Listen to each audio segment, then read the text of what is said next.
Welcome to Real Estate IQ Wisdom for Smart Moves. We will explore the insider secrets tailored exclusively for Silicon Valley home buyers, sellers, and investors, arming you to conquer the unique real estate landscape. So, without further ado, let's dive into this exciting conversation. Today, we welcome Larry Stone, the distinguished county assessor of Santa Clara and a key figure in Silicon Valley. His expertise and innovative leadership have profoundly influenced the region's growth. Thank you to our sponsor, TradeMyHome.com, for their community commitment and for making this podcast possible. In today's episode, we delve into the unique challenges of Silicon Valley's real estate market. Because of soaring home prices exceeding $1.3 million, we're facing some of the highest property taxes in California.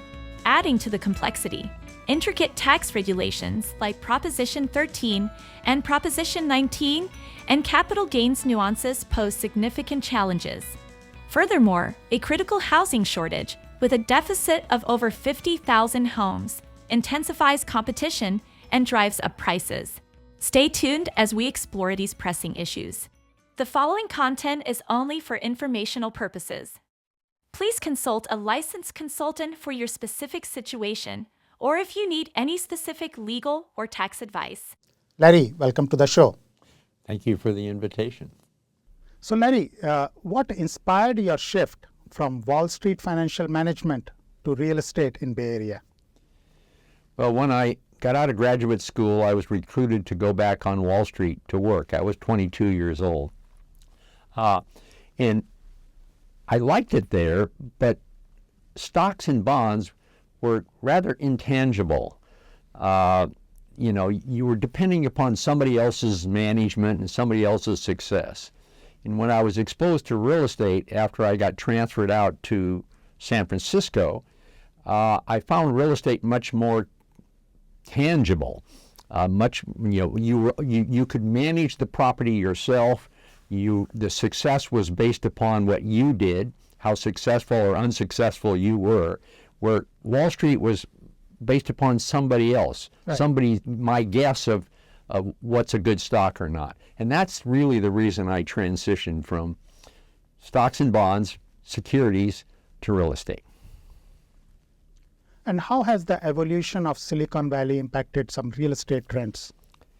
Well, when I arrived here, I moved to Sunnyvale, bought my first house for $33,000 and Wow. $1,000 down.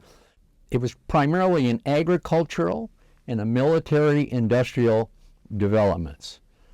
Companies like Lockheed and others like that were building primarily military equipment for things like the Naval Air Station in Sunnyvale.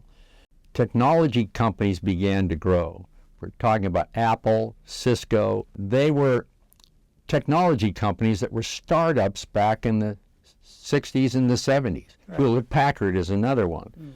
And as that industry began to grow away from the military aspects of Silicon Valley, or was Santa Clara County at the time, this is even before Silicon Valley that term was coined, people started moving here. And so what was largely an agricultural area, there were three agricultural canneries. There were three canneries in Sunnyvale alone.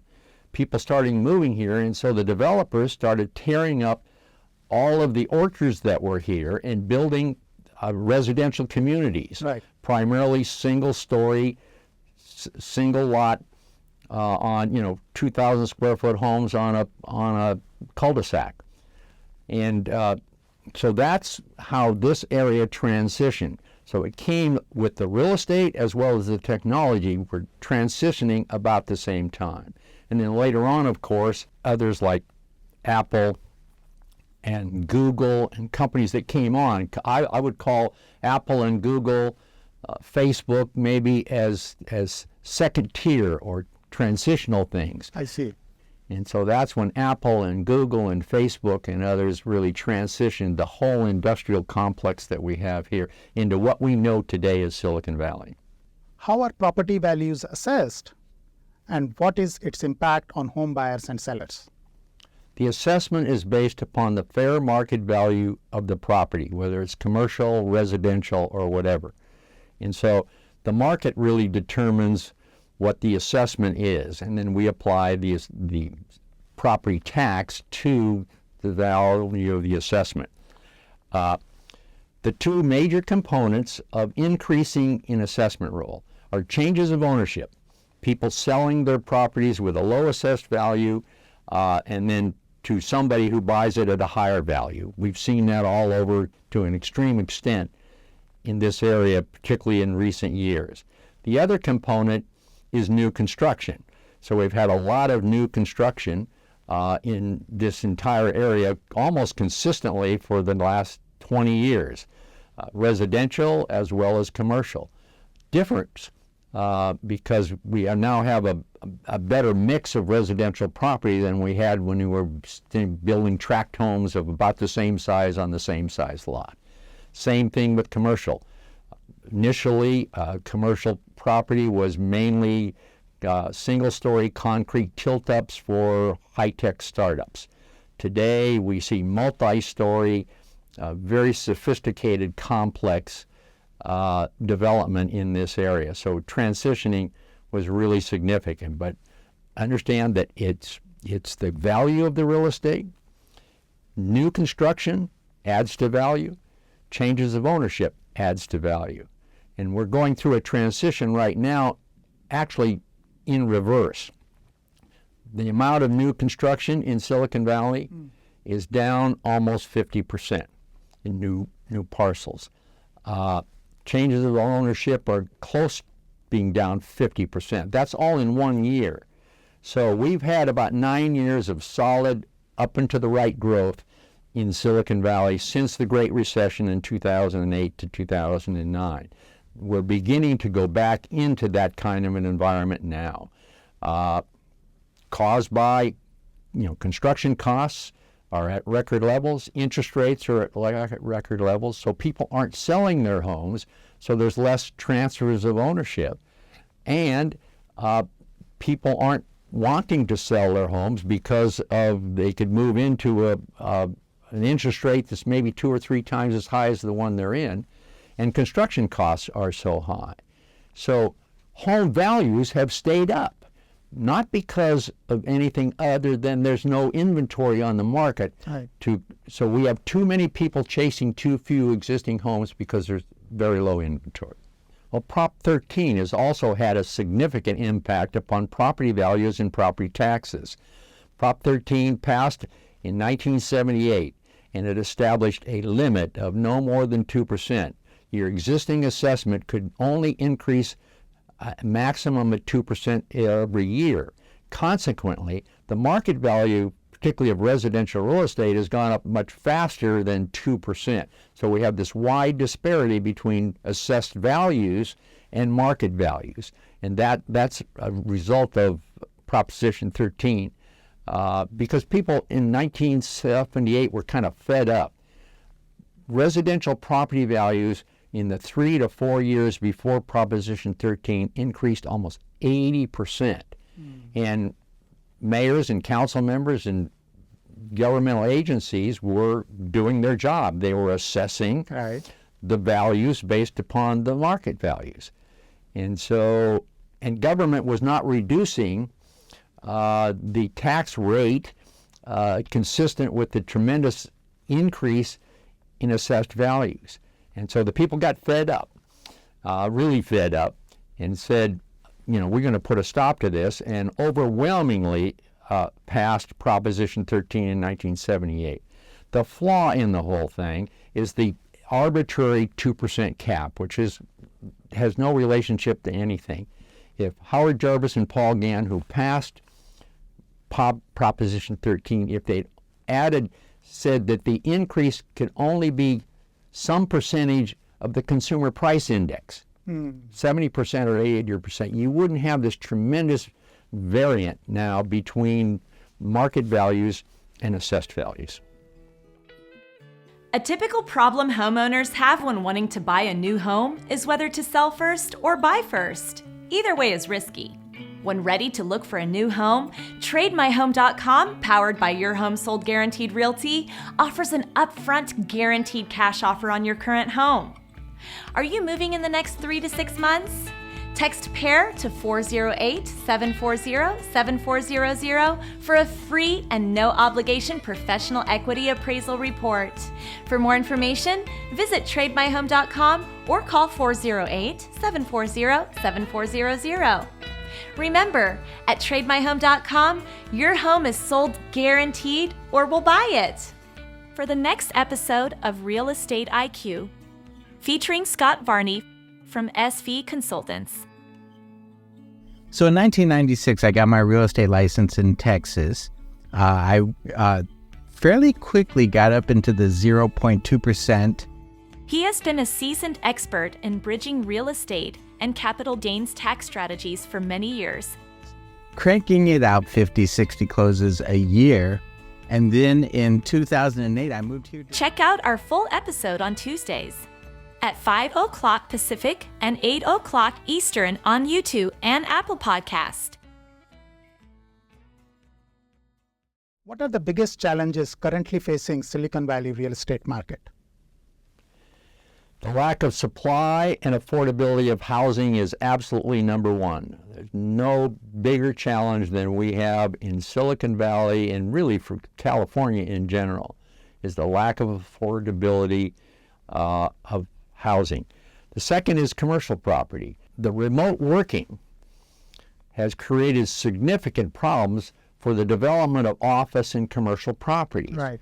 changing the whole scenario of real estate development. High-tech companies have cut jobs for over 30,000 employees in the last 2 years. That's having a significant impact and ultimately into the future with the development of new office space.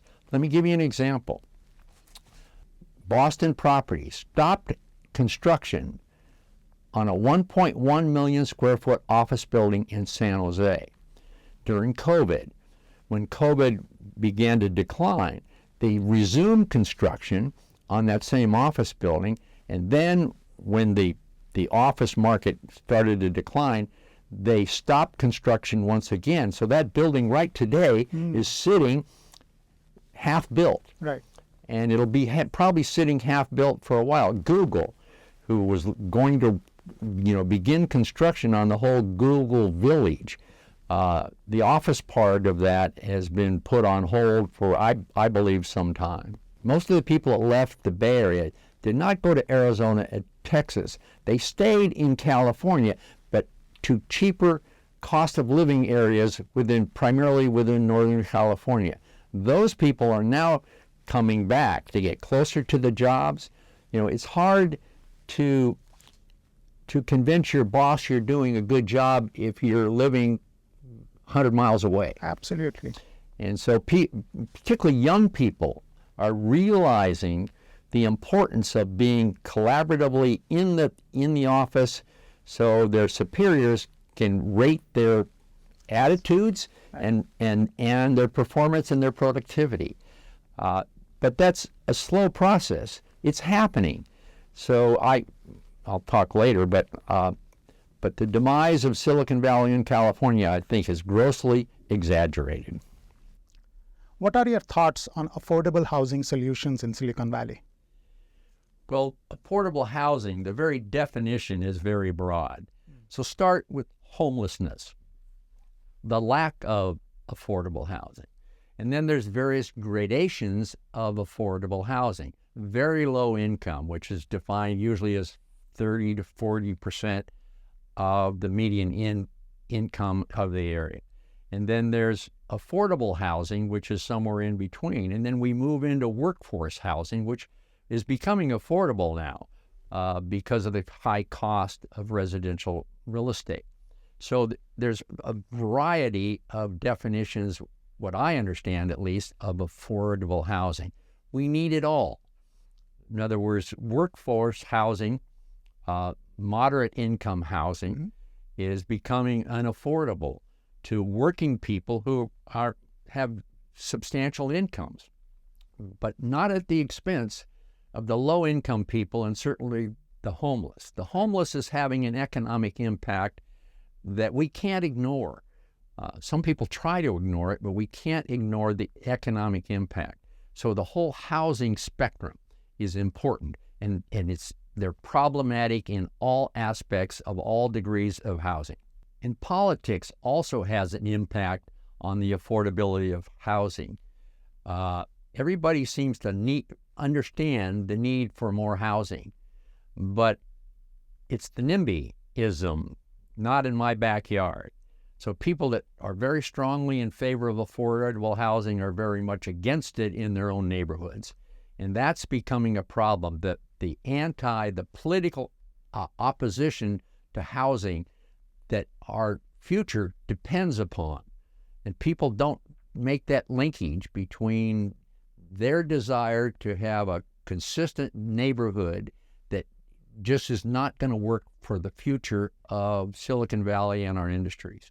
So if we do not solve our housing problem and do it in a relatively short period of time, then we're going to see the demise, probably the slow demise of Silicon Valley and what it is, because companies will find a way to operate in lower cost of living areas. People will find a way to buy homes, to work at those companies in lower cost of industry areas. Thank you so much, Larry, for such a great work and a great discussion today. Well, thank you. And I want to say that we have an awesome customer service team in the assessor's office. Our objective is to get assessments right. And so we access this, come to the office, our new office, by the way, on Tasman in San Jose, or online, or through all the other mechanisms that we use. Our customer service team is there to assist customers to get things right. And we think we do that fairly well. Thank you for listening to the podcast and acknowledging the wisdom of smart moves in real estate in Silicon Valley. Please share this episode with a friend, subscribe, and leave us a review on Apple Podcasts or wherever you listen to podcasts at Real Estate IQ. Thank you to our sponsor, TradeMyHome.com, for their client commitment and for making this podcast possible. If you're considering buying or selling a home, visit TradeMyHome.com. Until next time, remember to stay ahead in the real estate game.